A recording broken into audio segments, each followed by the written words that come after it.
All right, good morning. We got it. I think we got it going now. All right, let's start with a word of prayer. Christ is risen. He is risen indeed. Hallelujah. Lord God, Heavenly Father, thank you for this day that you have made, that we can rejoice and be glad in it. Give us your Holy Spirit to lead us into all truth as you have promised, and enlighten us and bring us joy in studying your word and the work you did through Samson and through the judges. These things we pray in Jesus' name. Amen. So when last we left Samson, he had gone back to his father-in-law's house, and he found out that he had given away his wife to his best man, and so Samson caught 300 foxes, tied their tails together with a torch in between, and let them loose in the barley fields, and burned them down. And then the Philistines burned his would-be wife and her father and family with fire, and as vengeance of that. So,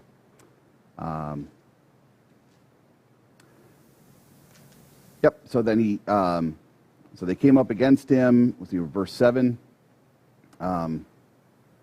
If this is what you do, I'll swear I'll be avenged on you, and after that, then I will quit. He's like, if you're going to come get me, I'm just going to take care of you, and then I'll be done with it all. So I'm done with fighting the Philistines, and then I'll quit. So he struck them hip and thigh with a great blow, and he went down and stayed in the cleft of the rock of Etam. So this is, I think it's a Hebrew way of saying he had a mighty victory over them. He killed them and he wrecked them. And so we're in chapter 15 at verse 7 and 8. So I think it's just a Hebrew way of saying, he knocked them head for tail, or, whatever it might be. So I think it's a good little turn of a phrase there, idiom. So then the Philistines came up and encamped in Judah and made a raid on Lehigh. So now the Philistines, not being able to overcome them themselves, are now going to kind of see if they can use the other Judeans and the other Israelites against Samson. So they pick a fight in Judah and Lehigh, and the men of Judah said, why have you come up against us? What do you got against us? And they said, we've come to bind Samson, to do to him as he did to us. So they're like, okay, you're here for Samson. I think we'll just hand you Samson. Then 3,000 men of Judah went down to the cleft of the rock of Edom. That's a lot of guys. I think his reputation is preceding him. It's like, how many do you think we should send to pick up Samson? You want the night shift? The 20 guys? Or no, let's bring 3,000. He's got a bit of a reputation. But this is his own people. Yeah, and you're going to see a little bit of a change in his approach to them. So they come up to Samson, and they say to him, do you not know that the Philistines are rulers over us? It's like, look, we're under their oppression right now. What then is this that you have done to us? You pick a fight with them, now you're getting us into trouble, and things like that. And he said to them, as they did to me, so I have done to them. That's the golden rule, right? Oh, wait, it's the other way around, right? But a lot of that going on. And they said to him, well, we've come down to bind you and give you into the hands of the Philistines. And Samson said to them, swear to me that you will not attack me yourselves. So he's basically saying, I'll fight the Philistines, but I don't want to fight my own countrymen. So don't do me violence. Just hand me over to them. I'll take care of them, but don't treat me shamefully and beat me up, because then I'm going to have to fight back. So he doesn't want to attack his own people. So they said to him, no, we will only bind you and give you over to their hands. We will not kill you. So they bound him with 2 new ropes and brought him up from the rock. So new ropes are not brittle, they're stronger, they're fresh, and so they haven't been stressed in any way. So if you're going to try to bind a strong man, you bind him with new ropes, not used rope, just to make sure. When he came to Lehi, the Philistines came shouting to meet him. Then the Spirit of the Lord rushed upon him. So imagine, the men of Judah are bringing him out there, and they finally got their man in shackles, like they want him. And so you can imagine sort of the war cry, the hooping and the hollering. They're excited to be able to torture him and kill him, and kind of what ends up happening in the end. But so they come out shouting to meet him, and the Spirit of the Lord rushes upon him. Now, this happened a couple other times. Rushed upon him, and he tore apart the lion. And so the Spirit of the Lord rushed upon him. And the ropes that were on his arms became as flax that has caught fire, and his bonds melted off his hands. So that tells you where his supernatural strength was coming from. When the Spirit of the Lord rushes upon him, that's when sort of these supernatural feats are able to be accomplished. Who can be against? That's pretty good, Jim. I like that. And he found a fresh jawbone of a donkey, and put out his hand and took it, and with it he struck 1,000 men. And that's something. It's surprising that the jawbone lasted through 1,000 men. Well, there's that, and what, did they come one at a time at him? How did they not come from all directions? And just all these different, it truly is a miraculous, right, yeah, you sort of, I picture it sort of like in the Matrix when Neo is, like, they all pile on top of him, and he just kind of does one of these things, and they all go flying off him instead. And It's really not that big a jawbone. right, yeah. Better if it was a jawbone of an alligator. Yeah, something sharp, or of a camel, or something bigger. But it is a strong bone. It is dense and things. It does kind of have a handle to it, I suppose. And it was fresh. I don't know exactly what that means. Did he kill the donkey or whatever it is? So one of the commentaries I was reading or listening to about this was sort of, it's an interesting contrast in the use of a donkey here from other places in Scripture. Samson weaponizes a donkey, whereas, like David and Solomon and Samuel, they come riding in on them, with sort of grandeur, and that was a priestly way of riding, and Jesus comes in on Palm Sunday riding on a donkey, and God uses Balaams to talk to him and things, but here the donkey is weaponized against the Philistines. I had a dream all through the night about Jesus riding a donkey. Really? I did. I truly did. And it was like, you had said that, something came to my mind. Had you said last week or whatever that there weren't really instances of Jesus riding the donkeys other than that one time? Yeah, I did. I mentioned that that like the. You mentioned about Mary, because we always picture Mary riding. You said We've talked about Mary and the donkey, and we've talked. I think at Bible study last week I made mention that the miraculousness of it. Jim had mentioned was that the donkey had never been ridden, and Jesus hops on and rides it, and. Then I got to thinking, this has kept me awake. Well, sort of. Mary rode a donkey when she was pregnant, right? Yes. Or not? It's the biblical story does not state one way or another. So, but when we portray it, Based on a sort of a tale of legends, couple hundred years later, there's. so my head says, well, Jesus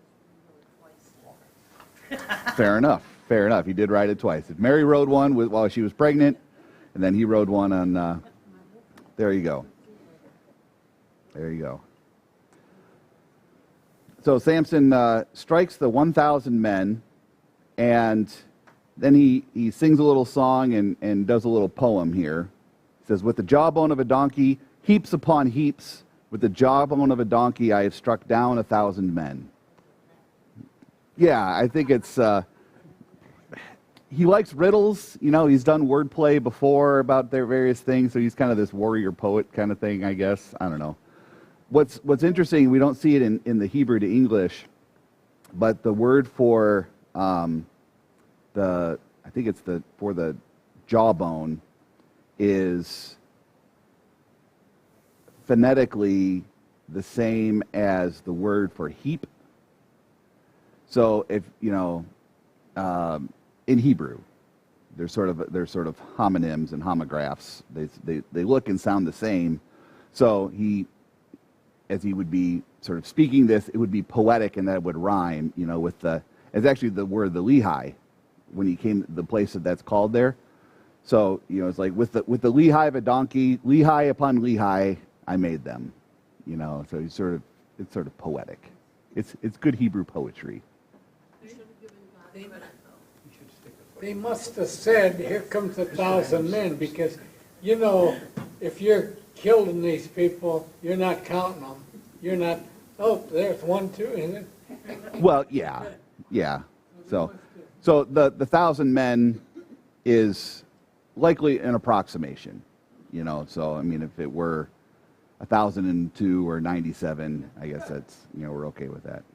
So as soon as he finished speaking, he threw away the jawbone out of his hand, and that place was called Ramoff Lehigh, which just means a jawbone hill, and so as people are reading this later on, like in verse 14 when he says he came to Lehigh, it may not have been called that at that point, that Samson arrived there, but the people who are reading this later on knew that that's what we called that place. He said, oh, when he arrived at that place, then it'd be like saying, like when they arrived at ground zero, we know now what that's called, but before it wasn't called that at that time, that kind of idea.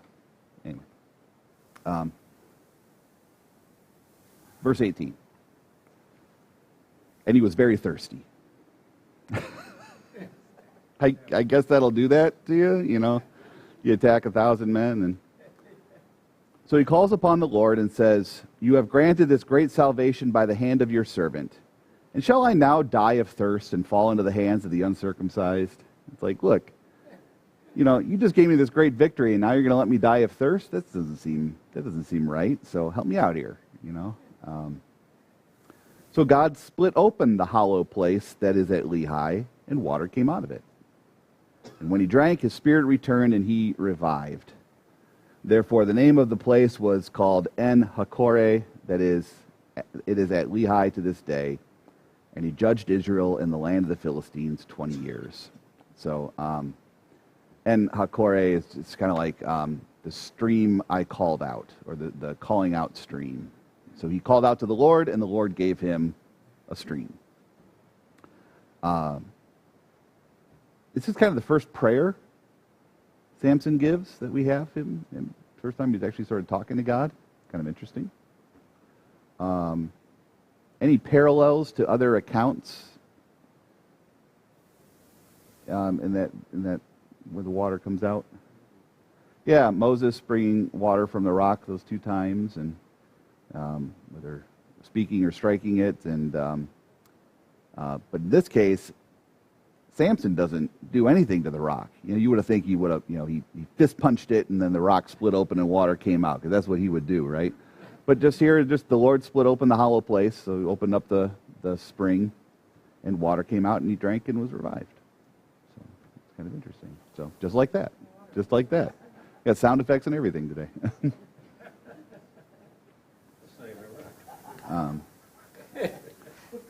It's surprising to get water out of a rock. Yeah. So the springs and things. There's sort of underground aquifers and various things in the desert. Those happen. But I think that the Lord split open this place and the spring started there that had not been there is something supernatural that God allowed to happen and it's still there. I mean, the people who go to Lehigh and go to En-Hakkore, they sort of know, it's like, oh, that's the Samson stream. They sort of would know those know those accounts and those stories. And he judged Israel in the days of the Philistines 20 years. Now, that sounds like the end of the story. It's like, and then he was gathered to his fathers. That's how all the other ones had sort of ended in things, but there's more to come for Samson in particular. So God had set him up from birth to be this judge of Israel.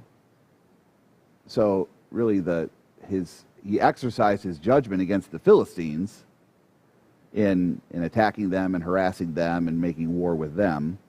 And so he was in judging in Israel in the days of the Philistines for 20 years.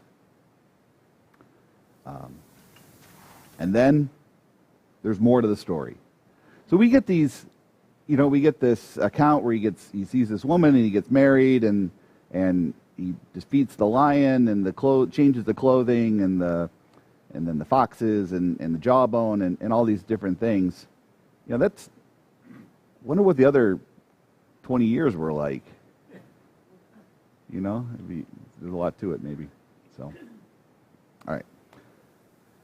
So now we get to Samson and Delilah, right? They're on the radio, right? I don't know why you name your kid that. She's not a great character. I mean, we don't meet any Jezebels. Let's put it that way. That kind of thing. So Samson went to Gaza. So again, this is in Philistine territory. Gaza is like the furthest southwest city of the Philistines. There's like 5 cities down there. And he goes down there, and there he saw a prostitute, and he went into her. And Samson just, what are you doing?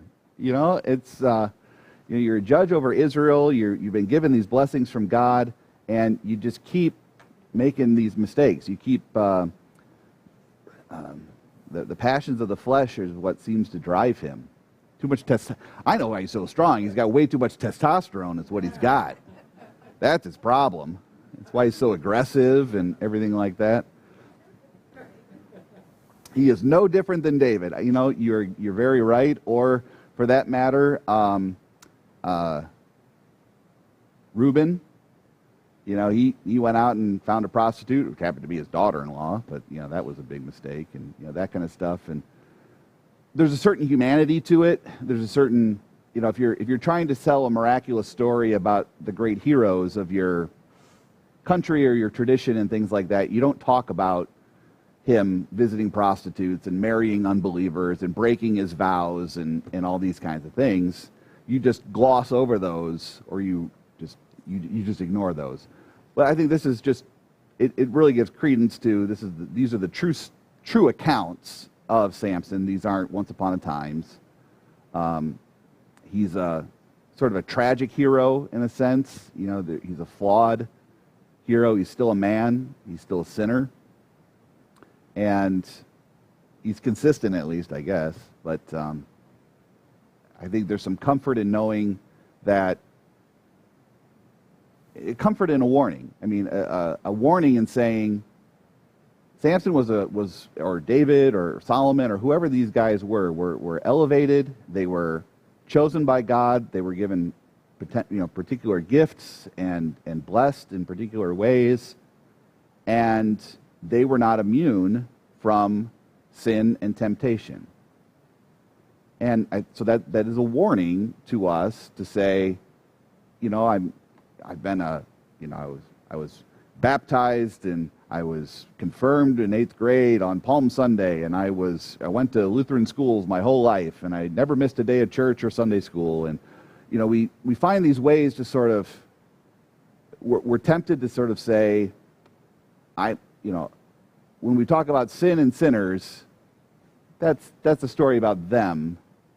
Or yes, that could be what I would fall into, but I thank God that He has not made me like them. I mean, there's a certain, we have a nature that says we puff ourselves up like that, which, in fact, in even coming to those thoughts, we've already sinned and fallen.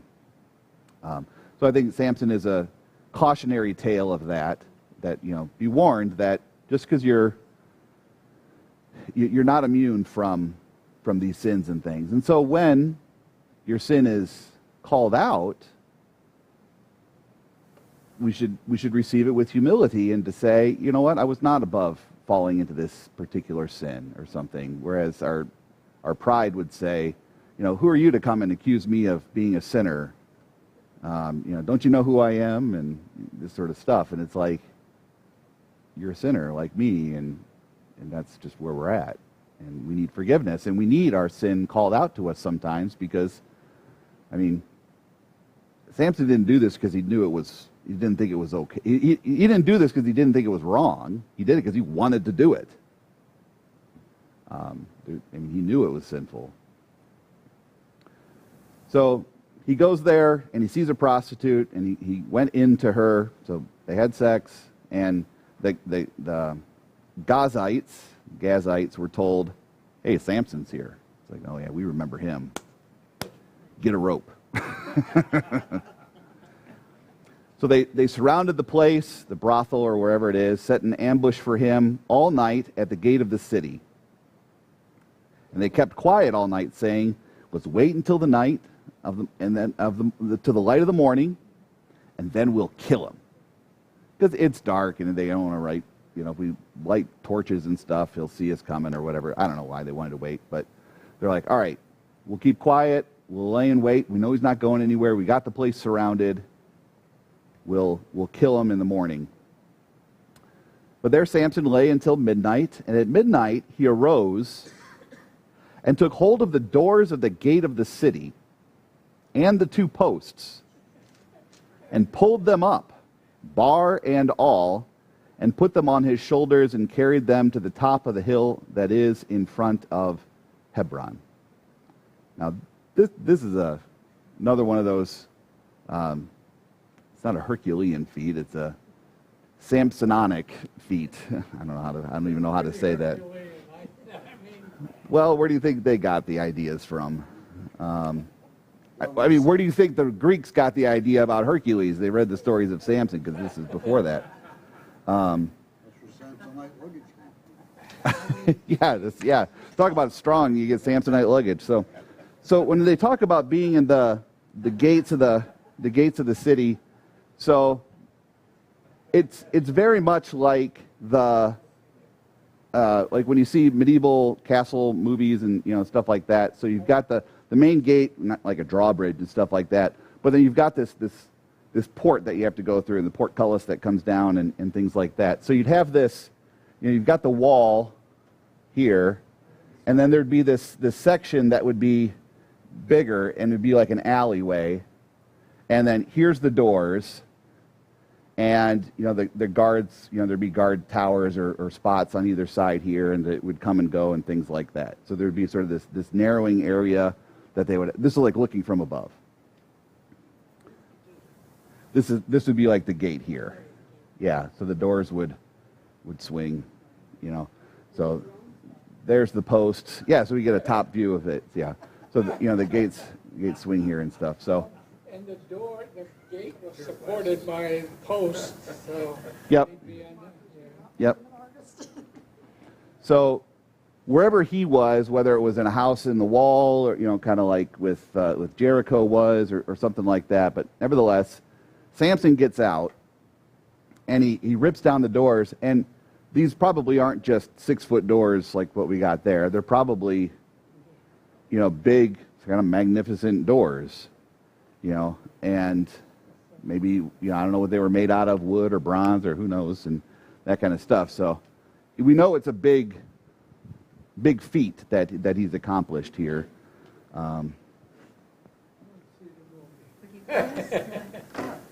So they did make a movie about Samson not too long ago. I haven't seen it, but yeah.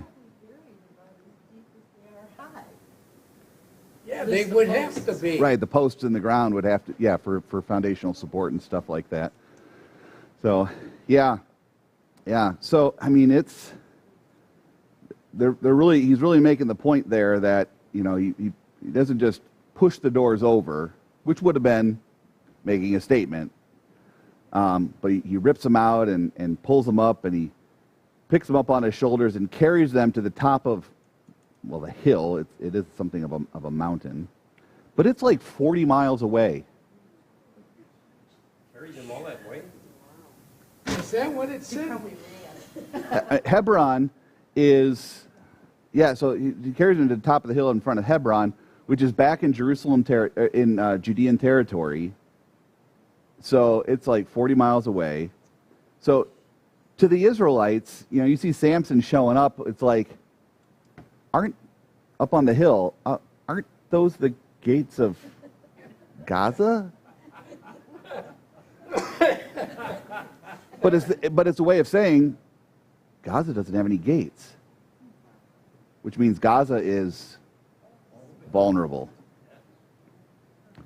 So Samson is making the statement to his people to say, let's go get Gaza, because I just broke down their gates, and now they're defenseless, and now we can come and, we can attack them because they wanted to attack me. Well, now they're vulnerable. Now I've sacked the city because I've beaten the gates. And once you do that, then, the battle's basically over. You lay siege to a castle, you go for the walls and the gate, so that, because once you get in, then the defenses are broken. So it's that's quite a feat that we got there. It's really, really, really extraordinary there. 40 miles. I know, right? It's like 40 or 50 miles or something like that. Yeah, it's a long way. So, what did you say, a donkey? Yeah, I should have used a donkey to carry him, right? So, I mean, think about it. First, you got to rip the things up. First, in the middle of the night, rip the things up. They're heavy. You're carrying them on your shoulders. And then you do an ultramarathon with them in one night. So, yeah, they were not... it was definitely a attack on the Gazites for what they were trying to do to him that night. So, pretty remarkable. So, breaking down the gates of your enemies, does that sound like anything, that image of anything else in Scripture? The gates of the city? Okay, Jericho, yeah, well, the walls. I tell you, the gates of Gaza did not prevail against Samson's strength. Gates of hell. That's right. Yeah.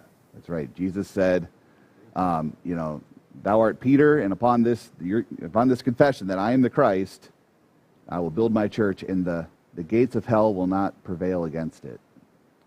What is that? It's a weird way of saying it in English. Shall not prevail against it. The gates of hell shall not prevail against the church. Prevail, we sort of mean like, shall not be victorious, or, we think of, if you prevailed, you win. You overcome, or something like that. But it's actually a way of describing, it's a word you can also use to describe the withstanding strength of something. Like, the winds prevailed all night, or persisted all night, or sustained all night. So prevailed is not just sort of a victory word, but it's like a resisting or a sustained word. I'm trying to think of another way to think of it in English, but Yeah. no, but like if the tornado had hit it, and whatever the tornado hit and did not crush, that wall prevailed against the force of the tornado, or the winds prevailed against the wall. It endured against them and overcame them. So there you go. There you go. Yep, a long-term sort of resistance of things. So gates are not offensive weapons. Like we think of like the gates of hell shall not prevail against us. It's like, are they on the offense? No, the gates are a defensive weapon. So in a battle, if the gates are prevailing or withholding or standing, who's on the attack? Yeah, on the outside. So in Jesus' comment, I will build my church, and the gates of hell shall not prevail against the church. Who's on the offense? Christ is. The church is. Yeah, because the gates are a defensive weapon. So the gates of hell are on the defense, and the gates will not be able to withstand the onslaught of the church and of Christ. They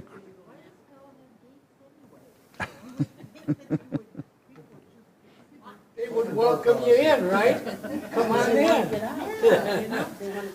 Well, but that's the analogy that Jesus is making, is that when he dies and he descends into hell, I mean, he's not there to suffer.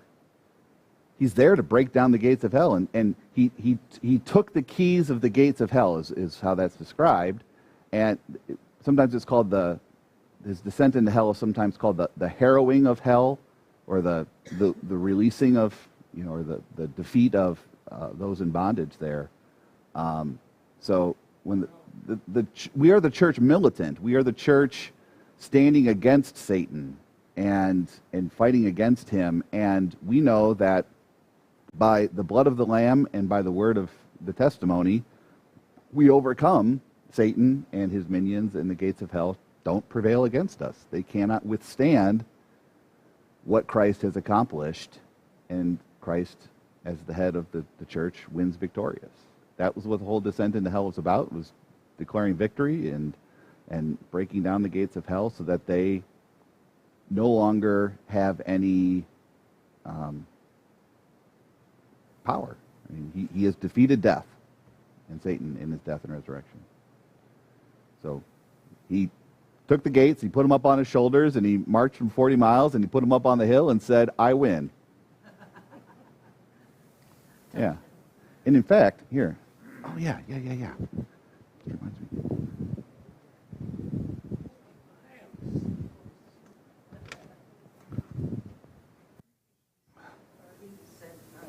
You would think. All right, let me see if I can get this on the camera first for folks here. So I can show the people on the screen here first. You can walk 3 miles an hour. All right, so right there underneath Jesus' feet, you see those crossed doors, the beams that's there. So the people at home just saw it. So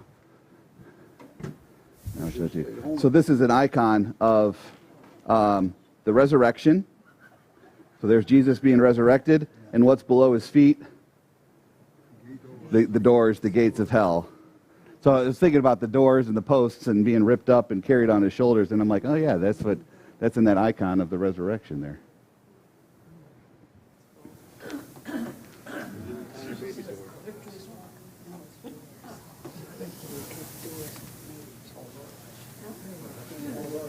There's all the chains and locks and various things all broken underneath it.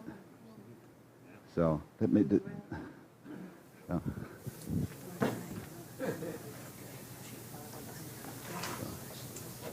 Yeah. So I think in that case you've got, Samson, his victory over the Philistines there is sort of a prefiguring of Christ's victory over our enemies. So, all right. He descended into hell. Yes, he did. And he cleaned house. he broke it all down. Yeah. The bar threw him on his shoulders, took him up to the top of the hill of Hebron. Is he thinking to himself, I'm all that? Or did he know at that point that this was the house of the Lord? It's a good question. I don't in that particular instance, I don't know. But it seems like after he did the jawbone thing, he did pray to God and say, hey, you granted me this great victory. So it seems as though he does have an acknowledgement of that. It's definitely a sinner and saint sort of what's the word I'm looking for? Paradox that he's living with, like we all do, that he may acknowledge that, but at the same time, why was he in Gaza? he's visiting a prostitute. I mean, that's not so great. That's sinful. And so he's definitely living as a sinner and a saint, just like we all do. There's not many men doing these types of things, I suspect. Right. And so he has to think like, I mean, at least if it were me, I'd be like, how did I do that? No, I think he knows that, he knows he has a Nazirite vow. He does talk about that. So, I mean, he knows that, and he is the judge. I mean, he knows that he's sort of chosen and set aside in a unique way. So. All right, verse 4. After this, he loved a woman in the valley of Sorek, whose name was Delilah. Yeah, he really kind of got around. But this is the first time, not only did they, all the other ones just looked either right in his eyes, or he took a woman, or he just sort of, but this is the first time it's described that he loved her. I mean, he kind of fell for her. So that's kind of interesting. Her name was Delilah. And the lords of the Philistines came up to her and said to her, "Seduce him, and see where his great strength lies, and by what means we may overpower him, that we may bind him to humble him. Well, and we will each give you 1,100 pieces of silver. Each." I don't know exactly how many of them there are, but 1,100 is a lot in and of itself. And then there's more than a few of them. So they want to betray him for many pieces of silver. Well, that sounds familiar. It's been done before. I mean, to be fair, I mean, The other guy only got 30. Samson's got a higher price on his head apparently, but so Delilah says, "Okay, that sounds good to me." So Delilah says to Samson, "Please tell me where your great strength lies and how you might be bound that one could subdue you." And so it's like, pillow talk, or I don't know when they're having this conversation or whatever, but just, he's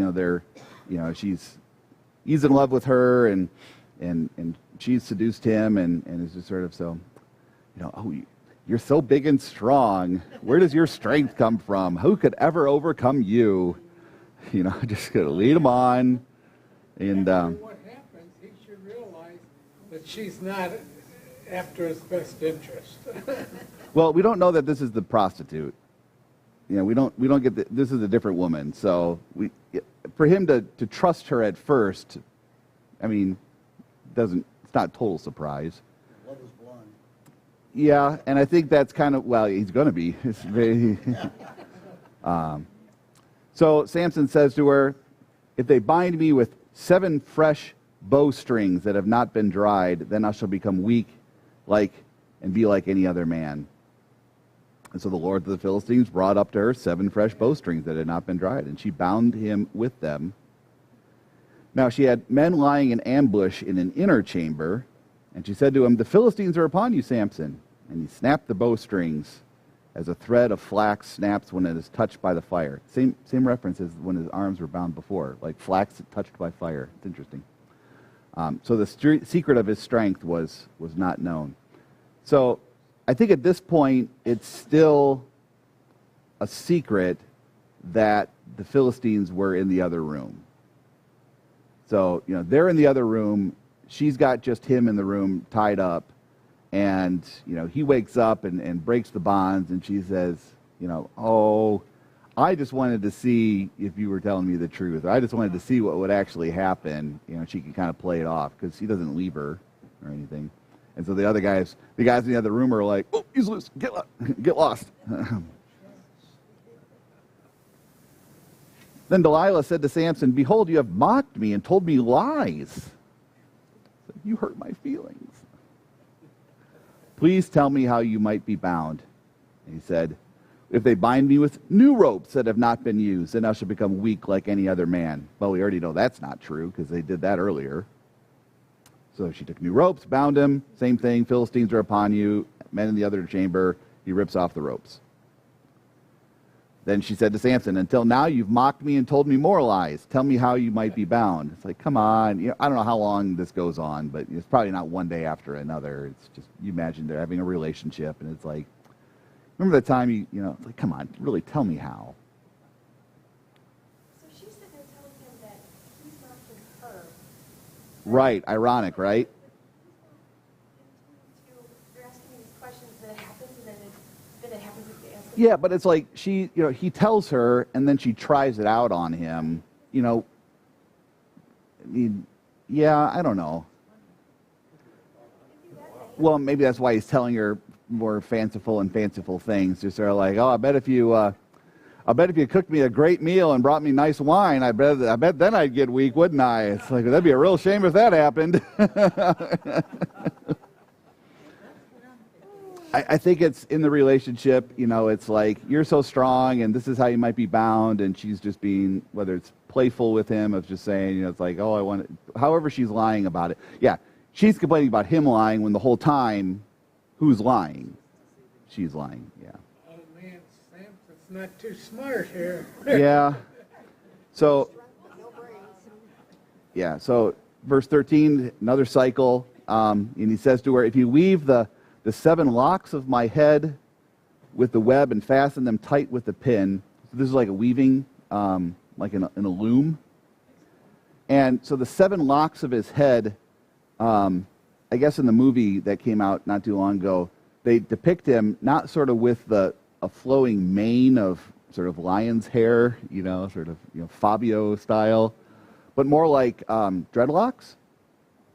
Because, he had this hair for a long time, and to keep that tidy, a way that you can do that is you twist it together, and it will lock up. These are dreadlocks. That's kind of what that is, and that's a way of keeping a long hair tidy, especially if you're going to be fighting lions and Philistines. I guess you wouldn't want your hair to get in your face. So, right. So weave the 7 locks of his head into the weaving thing, and then I'll become weak and like any other men. And so while he slept, she did it. And he woke, but he ripped away the pin, the loom, and the web, and the whole thing just fell apart. Even his hair is super strong. And she said to him, how can you say I love you when your heart is not with me? You've mocked me these 3 times. You've not told me where your great strength lies. And when she pressed him hard with her words day after day and urged him, his soul was vexed to death. He is the henpecked husband. She nagged him and nagged him and nagged him. And careful, Dave. Careful. I'm not gonna vouch for that one. You're on your own there. But I mean, that phrase that his soul was vexed to death. I mean, it's just, like, imagine when you got the little kid asking it, why?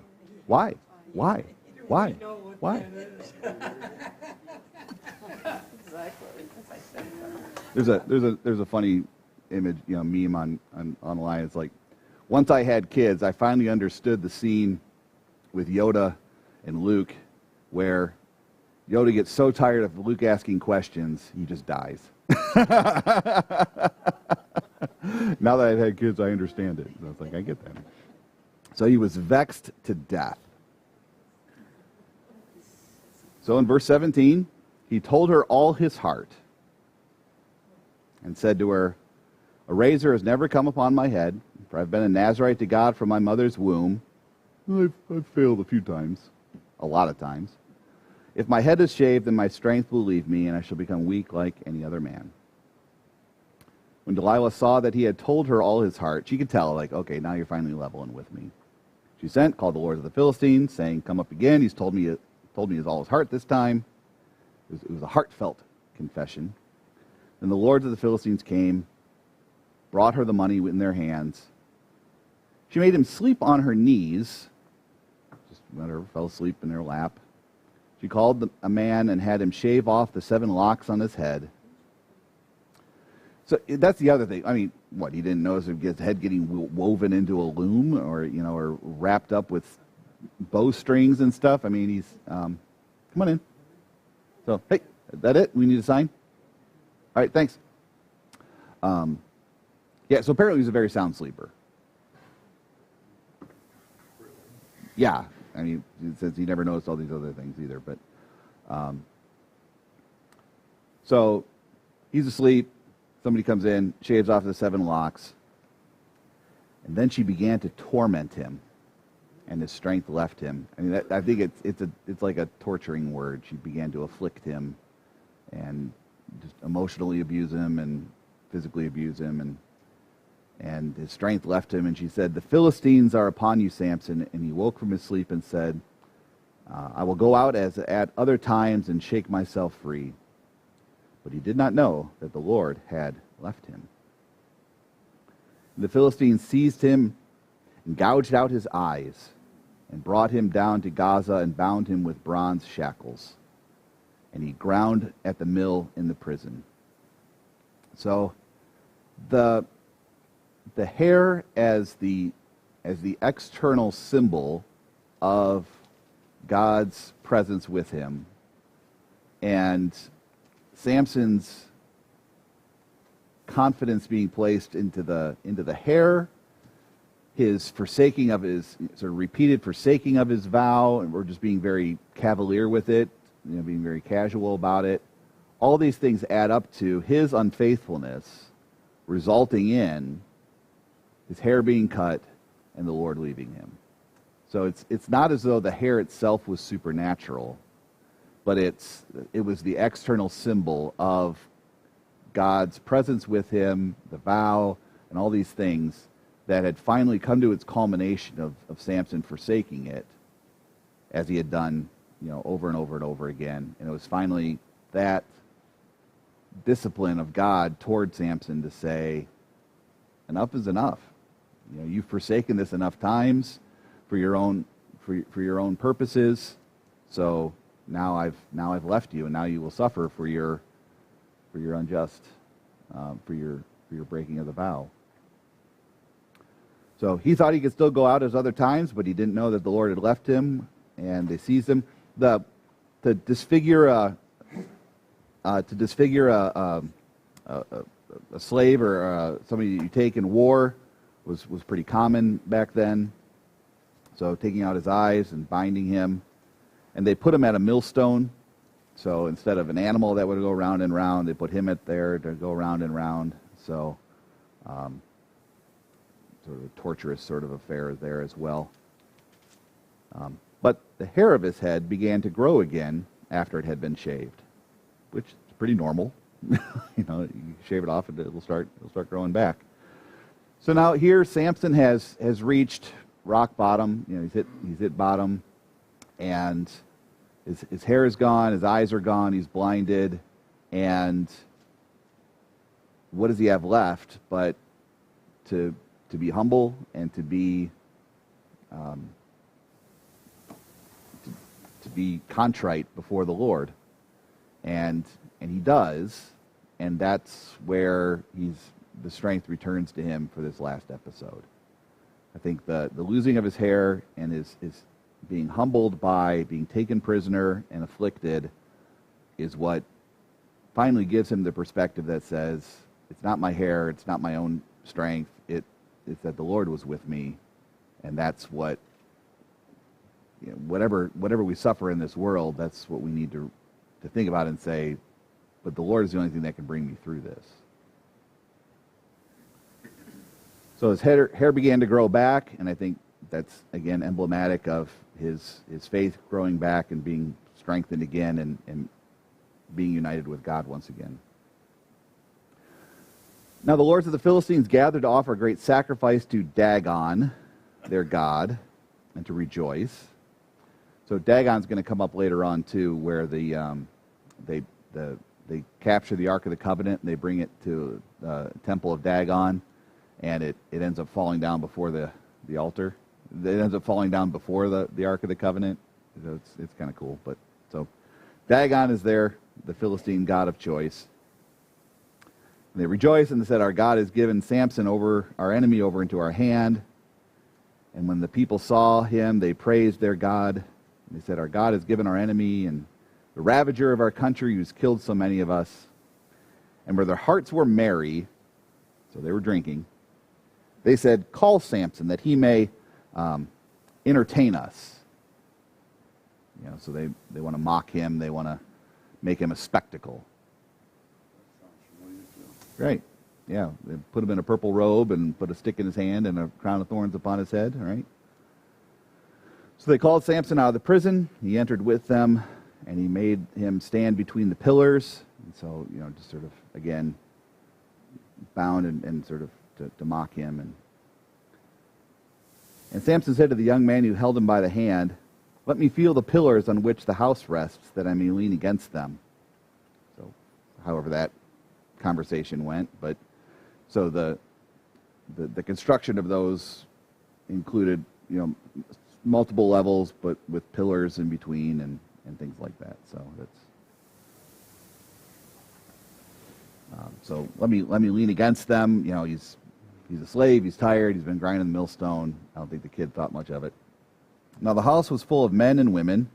All the lords of the Philistines were there, and on the roof there were about 3,000 men and women who looked on while Samson entertained. So apparently like open courtyard kind of thing. Then Samson called to the Lord and said, O Lord God, please remember me, and please strengthen me only this once, O God, that I may be avenged on the Philistines or my 2 eyes. I think the Lord grants him a vengeance for much more than his eyes, for everything, and for the affliction of the Philistines against God's people, for what he's about to do. So Samson just wants vengeance for his eyes, but the Lord's going to give him something much greater than that. Samson grasped the 2 middle pillars on which the house rested, and he leaned his weight against them, his right hand on the one and his left hand on the other. And Samson said, let me die with the Philistines. Then he bowed with all his strength, and the house fell upon the lords and upon all the people who were in it. So the dead whom he killed at his death were far more than those whom he had killed during his life. Pretty amazing. And he gets that one last opportunity, and you've got all the lords and rulers there in one place. It's a very strategic strike, because you just took out all the leaders and the royalty and stuff, and now the Israelites will be able to have that time of rest from the Philistines, because now they're leaderless. 3,000 people on the roof. 3,000 people on the roof, plus whoever's inside. Yep. So he killed more in that one moment than he had during his whole life. Which we got a big gap in there where we didn't hear about him killing anybody in the 20 years, but who knows? But yeah, sounds like a lot of people. Then his brothers and all his family came down and took him and brought him up and buried him between Zorah and Eshtaol in the tomb of Manoah his father. He had judged Israel 20 years. So it's kind of interesting. We get this last account with Delilah and his death bookmarked between he judged Israel 20 years and he judged Israel 20 years. And so then, and here's the climax of his judging in his death. So it's bookmarked between those two things. So when we think of Samson, this is what we mostly remember. But there's a lot leading up to it, and there's a lot, bound up into that. And he's certainly not a pristine biblical figure. I mean, he's heroic in his ending and how God used him, but he was not without sin. He was certainly a sinner and flawed, but in the end, he calls out to the Lord, and the Lord grants him that strength one last time to be his instrument of victory over the Philistines for God's people and his being the judge. I never liked the name Delilah. Doesn't say, but was she in the house too? Yeah, I was just going to ask that. It's a good question. It doesn't say. Yeah, it doesn't say. We lose track of her.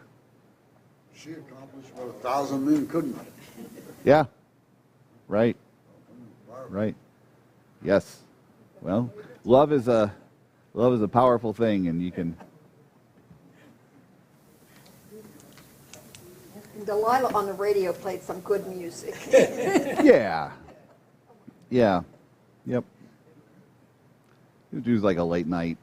You could do requests and dedications kind of thing. And when you're making long road trips, you could always find a station always had it on somewhere. You could go kind of flip through this thing. Back when you didn't have all your music with you or to stream it, you had to listen to the radio. And sometimes you get really far out from the cities, and sometimes you'd find these great stations that had both kinds of music, country and Western.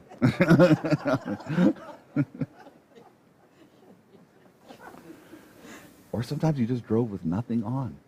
It's quiet. Oh, you were close. Well, yeah, there's that. I guess that's not how I meant this. Wouldn't think of it that way. It's a short trip then. Yeah.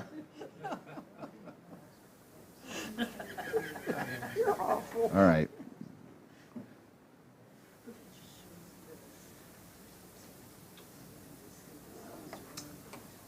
All right. Chapter 17.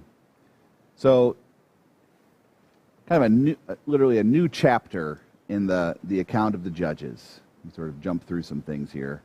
And so we get a man in the hill country of Ephraim, whose name was Micah. So, yeah, do we get his name? His name, Michael, in one spot. Yeah. So he said to his mother, "The 1,100 pieces of silver that were taken from you, about which you uttered a curse, and also spoke it in my ears, behold, the silver is with me. I took it." I know we got 1,100 pieces of silver, and we just had each of the Philistines offering 1,100 pieces of silver. I don't think these are connected. This is a man from Ephraim, from within Israel. Those were Philistines from without. This is about Samson. That was about Samson. This is about something totally different. So that's a good question. You know, I don't know. You know, like is it a round number in Hebrew or something like that? That's a good question. I don't know the answer to that, but it's peculiar that it comes up twice. It genuinely is. So apparently, Micah had taken the silver from his mother. His mother was not happy about it, uttered a curse. And but you know what? I got them. I stole it. It's almost like a TV drama there. You know, it's like I took the money and I liked it. You know, or whatever. I don't know. And his mother said, "Blessed be my son by the Lord." Yeah. Bless your heart. I don't think it was, yeah. So, and he restored the 1,100 pieces of silver to his mother and said, "I dedicate the silver to the Lord from my hand for my son." Okay, that sounds like a good thing. Like, okay, I lost it, but now it's back again, and to sort of make atonement for what he did, I'm going to dedicate this money to the Lord. I thought I'd lost it anyway. I want to do this for my son, whatever it is. That sounds like maybe we're on the right track, but I dedicate it from my hand for my son to make a carved image and a metal image. Now, therefore, I will restore it to you. So when he took the money, restored the money to his mother took 200 pieces of silver and gave it to the silversmith, who made into a carved image and a metal image. And it was in the house of Micah, and the man Micah had a shrine, and he made an ephod, breastplate, and household gods, and ordained one of his sons who became his priest. And in those days there was no king in Israel, and everyone did what was right in his own eyes. Wow, this sounds like the downhill side of one of those cycles of Judges, doesn't it?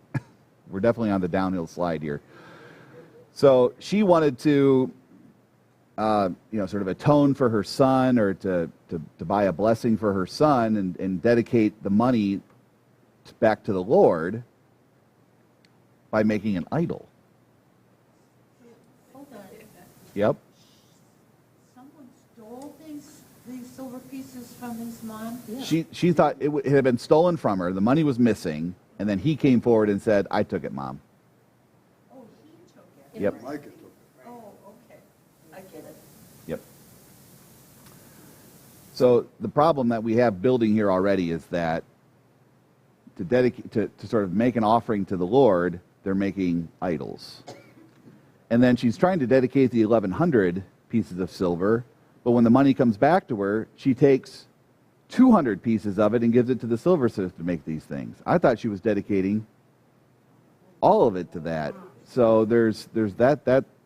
So if she had even done the right thing and given the 1,100 to the temple or to the tabernacle where it was and just let it be, maybe that would have been a positive thing. But they're already engaged in idol worship. They're already engaged in robbing from your mother, and then she's even withholding from God her worship of God, 900 pieces of that silver, and made a carved image and a metal image, so like centerpieces for sort of his home altar. It could have been that this is one of those times where they were mixing together the worship of Yahweh and the pagan gods, where it was like, I'll make an image of Yahweh and worship him in that way, which God had not directed them to do, which at the foot of Mount Sinai he punished them for, and all those sorts of things. So this is idolatry, this is sinful, this is wrong. And so this is that syncretism of false idol worship and maybe mixed in with some of true Israelite worship as well, but ultimately that makes it all idolatry. Well, the validity, she even ordained one of her own sons to be the priest. Yeah, so this is so what does he make of this then? So he's got these two pieces, these two centerpieces, and then he makes a shrine, a place where people can come and worship. And he even made like an ephod, a breastplate, sort of a priestly garment, and then other household gods. Ordained one of his sons to become his priest. What's he making? A cult. Yeah, it's like I don't have to go to the tabernacle anymore. I got it all right here. I got everything I need right here. I got my own shrine. I even got my own priest. And sort of the summary of all that is that A, there was no king in Israel, so there was no one central authority, and B, everyone did what was right in his own eyes.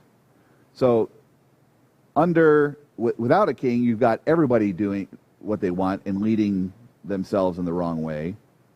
But we also know that when they get a king, then you've got one guy leading everybody off into the wrong places and things like that. So whether you have a king or not is sort of beside the point. It's, where your heart is, that's where your faith is, So everyone was doing what was right in their own eyes. And it's just, well, it seems right to me. I'll just go ahead and make my own priest, and I got my own shrine, I got my own this, I got my own that.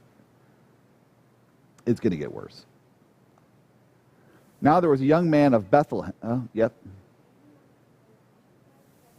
This is the same Micah as the chapter. No. As in the Bible book? Sorry, I shouldn't have cut that off. Space AH, question mark. I think there's a typo, but I don't know what she's asking.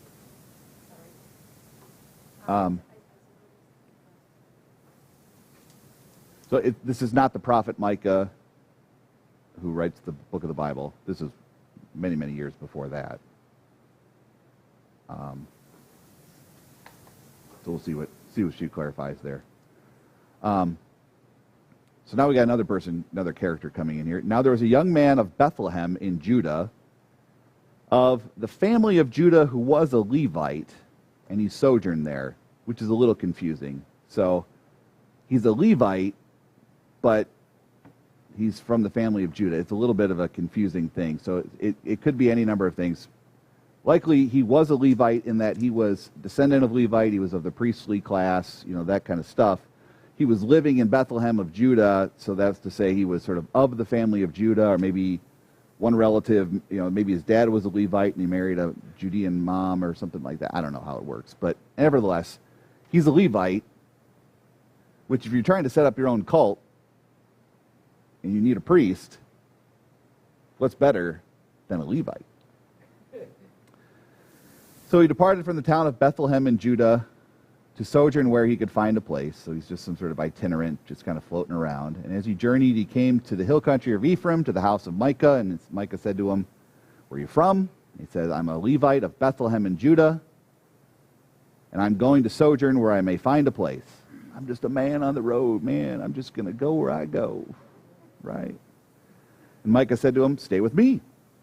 Be to me a father and a priest, and I will give you 10 pieces of silver a year and a suit of clothing and your living." And the Levite went in. So literally a hireling. So now he has two priests, because He had his son, but, I mean, he's an Ephraimite, and so what you really want is a Levite. He's upgrading. No longer a Chevy, it's a Cadillac. Right. That's right. So that's the appeal here. It's like, oh, okay, I can buy off a Levite to be my personal priest. So I'm definitely going to do that. And so this priest is a scoundrel as well, because one, he's not serving where the Levites were told to serve or how the Levites were told to serve. And for the right price, he'll go and do priestly things for whoever wants to pay him the highest amount. This is literally the hirelings that Jesus warns of. Yeah. Yep. Yes. No. Not the book of Micah in the Old Testament here. This is not the prophet Micah. No, different name. Well, same name, but different person. This is pre-David. This is pre-Davidic. This is before the kings. This is before all that, and Micah came much later.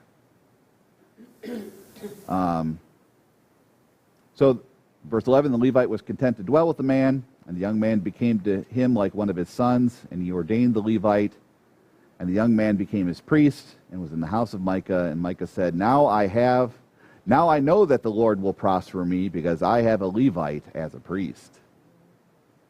You know, it's like, I got the good luck charms now, right? Yeah, this is not going to go well for this guy.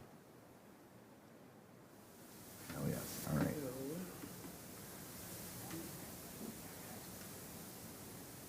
So we're setting up Micah and his Levite. So in those days, there was no king in Israel. Did I say there was no king in Israel? By the way, I'm mentioning that there's no king in Israel. This is important. And in those days, the tribe of the people of Dan was seeking itself for an inheritance to dwell in.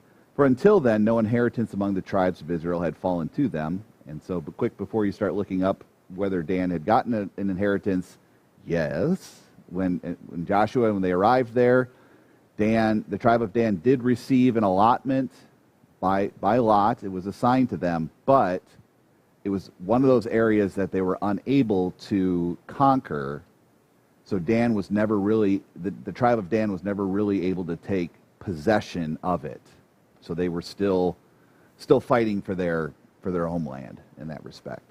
That's the issue with Dan here. So yes, they had their spot marked out, but they were unable to conquer that land in that time yet.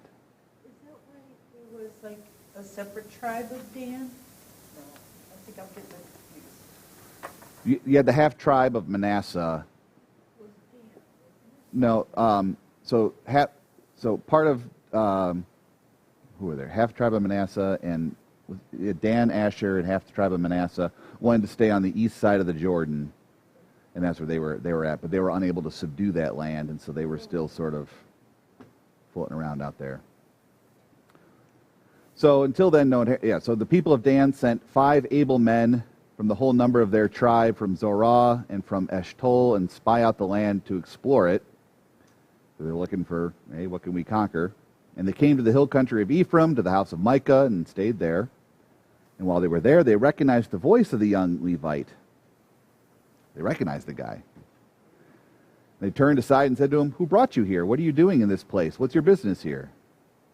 And he said to them, "Well, this is how Micah dealt with me. He hired me. I became his priest."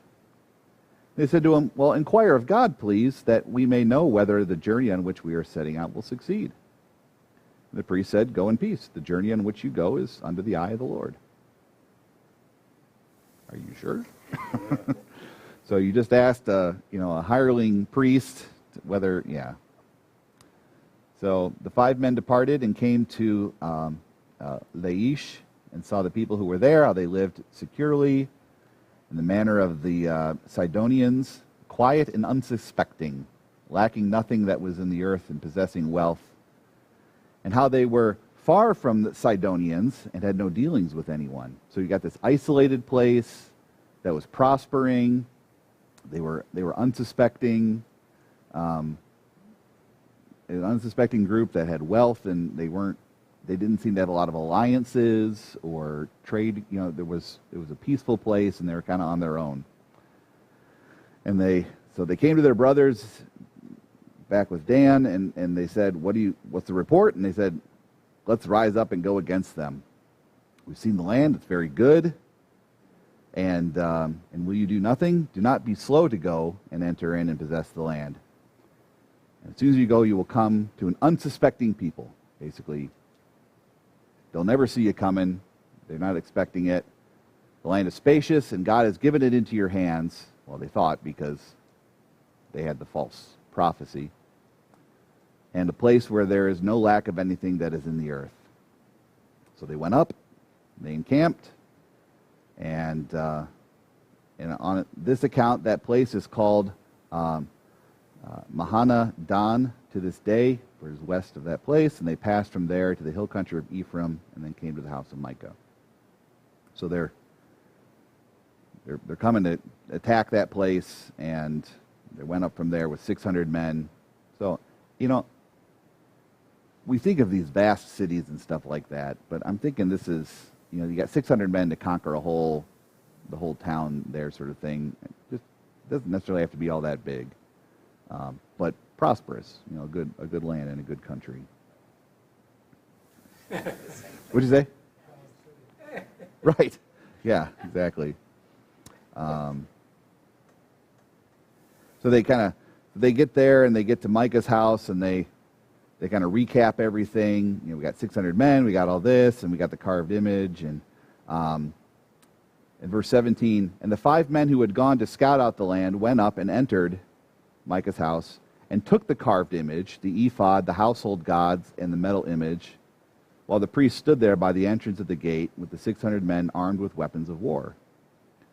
So they're sort of plundering Micah's house, but also thinking, hey, if we've got the Levite and we got all his goods, then we've got the power on our side as we go forward with this. And they took all these things, and the priest said to them, "What are you doing?" And they said to him, "Keep quiet, put your hand on your mouth, and come with us to be a father and a priest. Is it better for you to be a priest in the house of one man, or to be a priest to a tribe in the clan of Israel?" And the priest's heart was glad. And he took the ephod and the household gods and the carved image and went along with them. So he's definitely for the highest bidder. It's like, hey, man, you're just here being a priest to one man? Dude, we're going to make you a priest of a whole tribe. What do you think? It's like, I'm in. I'm all about it. And that's where we're going to stop for today. Cliffhanger. Tune in next week. Yep. Yeah, when we're left to do what is right, everyone was doing what was right in their own eyes, you just make a mess of it all. Or then you get a king who does what's right in his eyes, and it still makes a big mess too. Yep. So, all right, we will pick up there next Wednesday, verse 21. Yep.